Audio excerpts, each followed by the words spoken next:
A new bill being introduced by two U.S. House representatives from Florida could change current gun laws in our state. It's called the Identify Gun Stores Act. West 2's Paola Tristan Arruda joins us in studio. And Paola, the goal is to prevent gun violence. Yes, Stuart, the bill would essentially empower credit card companies to implement what's called a new merchant category code that would track suspicious gun purchases. Congressman Maxwell Frost tells me this type of legislation could have prevented some tragedies from happening.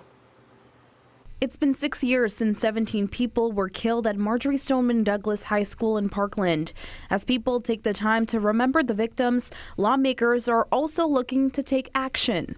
If we don't act, are we really honoring their memory? That's why Florida Congressman Maxwell Frost, along with Congressman Jared Moskowitz, who represents Parkland, came up with the Identify Gun Stores Act, which would prevent states from banning credit card companies from tracking suspicious gun and ammo purchases.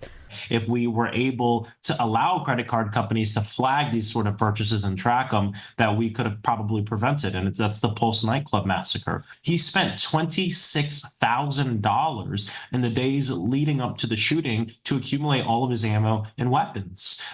Something like that would have been flagged by the credit card company using the merchant category code and could have potentially saved lives. The bill would override state bills like the one Governor DeSantis signed into law last May that currently prevents credit card companies from using a separate merchant category code for sales at gun businesses in Florida. Opponents of Frost's bill say credit card companies shouldn't have that power. I don't think it's the role of credit card companies to oversee what Americans choose to spend their money on. What you think is suspicious might be very different than what I think is suspicious. And in Florida, we think credit card companies should stick to offering credit.